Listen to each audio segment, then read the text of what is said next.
Syederalun 2 unit rumah di Desa Hagu Selatan, Kecamatan Banda Sakti, Losmawe, Selasa 31 Oktober sore sekitar pukul 17.30 hangus terbakar.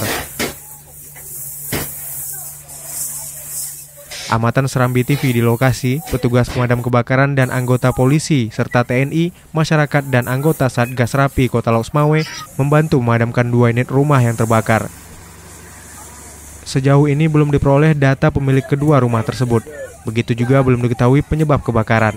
Proses pemadaman yang melibatkan sejumlah armada kebakaran dan dibantu warga masih berlangsung.